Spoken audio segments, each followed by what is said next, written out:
Assalamualaikum warahmatullahi wabarakatuh. Sampurasun, sahabat Akarimba dimanapun Anda berada, baik yang nyata maupun yang gaib. Pada kesempatan ini, izinkan kami menguak misteri makam keramat Ratu Galuh Mangku Alam yang berada di dalam Kebun Raya Bogor.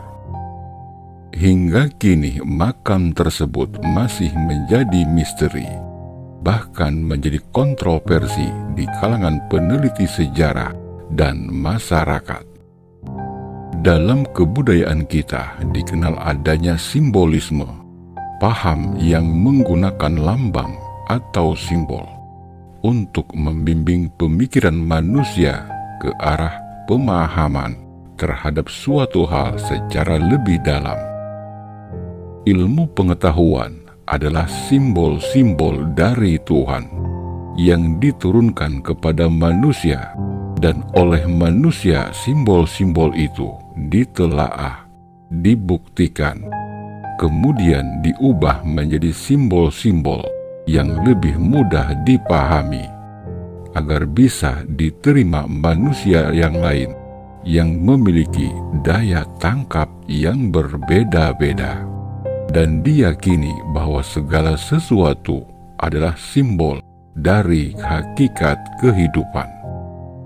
Kita pun diajak berpikir untuk memecahkan simbol-simbolnya yang merupakan kauniyah dan kauliyah dari Tuhan. Bila kita merujuk kepada kerangka metodologis, sejarah merupakan ilmu empiris. Konsekuensinya, ada sumber, ada sejarah. Tidak ada sumber, tidak ada sejarah. Inilah yang membedakan sejarah dengan dongeng.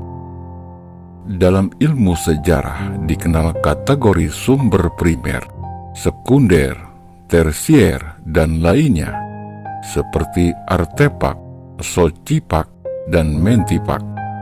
Dan yang tak kalah penting, sejarah sangat berkait dengan interpretasi.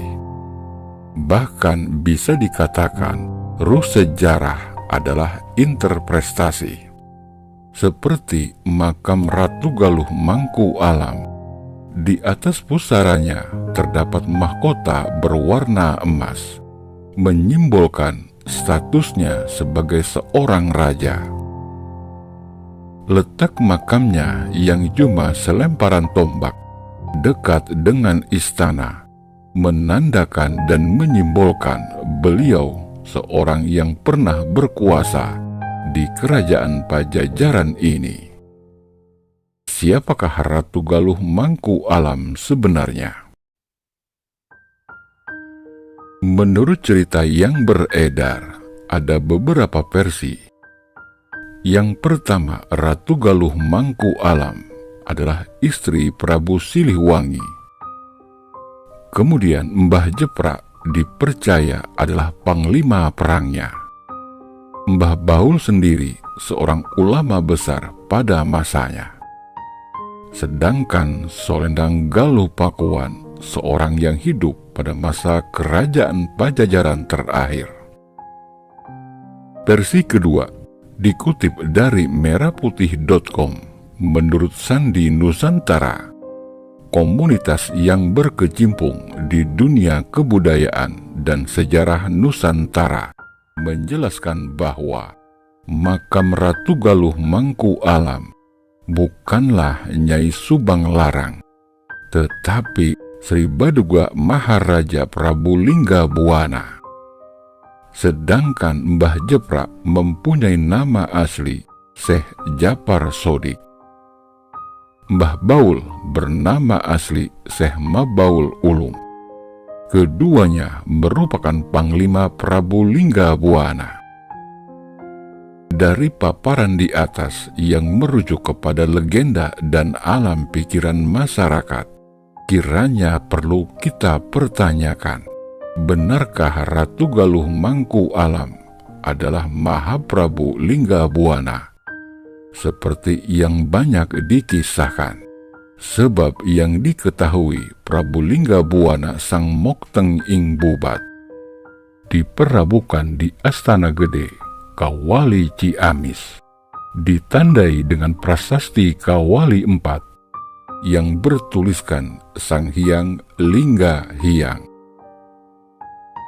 Kemudian yang kedua, jika Mbah Jepra sebagai panglima perangnya, suatu hal yang tidak lazim, seorang bawahan dimakamkan pada posisi yang lebih tinggi dari rajanya.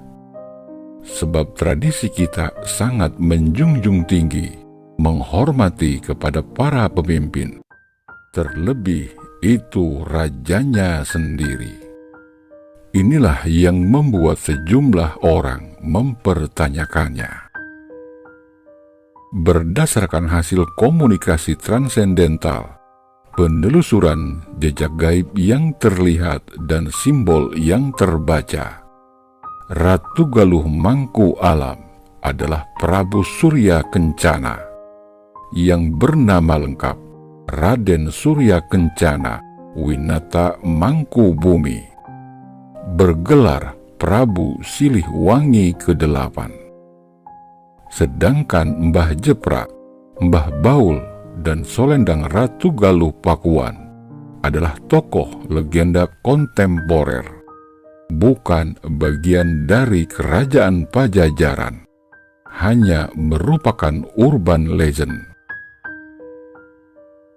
Prabu Surya Kencana memiliki beberapa nama panggilan, di antaranya Prabu Sedah Raga Mulya, Nusya Mulya, Panembahan Pucuk Umum Pulau Sari, Prabu Haris Maung, Rakian Saryoni Nyata Kusuma, dan yang terakhir Maharaja Jaya Bupati. Secara teoritis dan nalar sederhana, merujuk kepada tradisi Nusantara, makam seorang raja besar dimakamkan di masa kerajaan yang dipimpin oleh anaknya sendiri, Raden Aji Mantri alias Raden Keling Sakawayana. Sudah pasti makam orang tuanya diberi tanda kebesaran yang sesuai dengan masa itu, yakni mahkota emas sebagai lambangnya. Letak makamnya pun yang berada di wilayah kerajaan yang pernah dipimpinnya, agar kita mudah memecahkan simbol-simbolnya.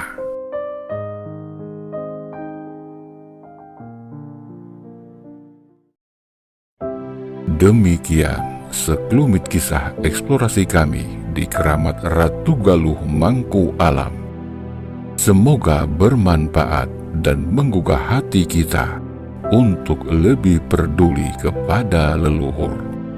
Sebab warisan yang ditinggalkan adalah tanggung jawab kita bersama, anak cucu Nusantara Sakti. Semoga langkah kecil ini menjadi wahana interpretasi pencarian kebenaran sejarah di kemudian hari.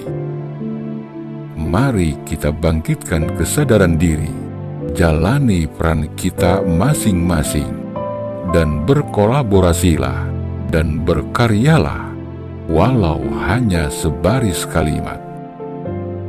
Sadari tidak ada peran yang lebih penting di atas yang lain, karena sejatinya semua dari kita berputar pada porosnya dan berotasi sesuai alunan irama semesta, sesuai rancangannya, menjadi kesatria-kesatria cahayanya, yang melalui kehendak sucinya dapat terrealisasi. Jiwa menjadi wahana penciptaan apa yang harus ada, pemelihara apa yang harus terjaga, menguak tabir apa yang harus terbuka, dan pelebur apa yang harus sirna. Mohon maaf lahir dan batin bila ada kesalahan dalam ucapan. dan terima kasih sudah menyaksikan tayangan ini. Kami sadar betul akan keterbatasan ilmu pengetahuan dan pemahaman. Bagi sahabat Akarimba yang memiliki pendapat berbeda dan ingin memperbaiki sejarah ini, silahkan Kisanak tuangkan pada kolom yang tersedia.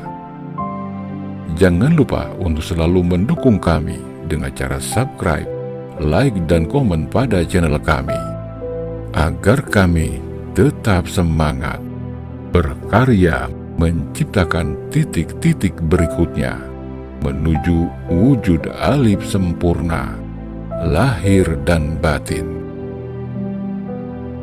Mbah Jagat Nurjati mengatakan, cahaya di atas cahaya. Jadikan dia sebagai pegangan dalam menjalani hidup, sehingga kita dapat menemukan jati diri yang berselimutkan Nur Muhammad. Hakikat jiwa berasal dari Nur Muhammad yang merupakan sifat, hakikat sifat, yakni zat yang bako. Zat ini bukan hayun, melainkan goiru. Asal muasal diri adalah ruh. Saat ruh berada di dalam tubuh disebut jiwa. Saat ruh keluar masuk disebut napas. Saat ruh mempunyai kehendak disebut hati. Saat ruh menginginkan sesuatu disebut nafsu. Saat ruh memilih sesuatu disebut ikhtiar. Saat ruh percaya sesuatu disebut iman. Dan saat ruh berbuat sesuatu disebut akal. Pohon akal disebut ilmu, dan ilmu inilah sesungguhnya jati diri manusia bersemayam. Sekedar mengingatkan Kisanak, kembalilah kepada jati dirimu seutuhnya. Tundukkan egomu, tundukkan wujudmu, tundukkan sifatmu, tundukkan segala atribut duniamu, lepaskan kemelekatan, sebab yang ada hanyalah wujud, sifat, atribut Allah semata. Allah lah yang menguasai hidup dan kehidupanmu. Wallahu a'lam bishawab. Salam cinta leluhur Nusantara. Wabillahi taufik wal hidayah, warido wa inayah. Wassalamualaikum warahmatullahi wabarakatuh.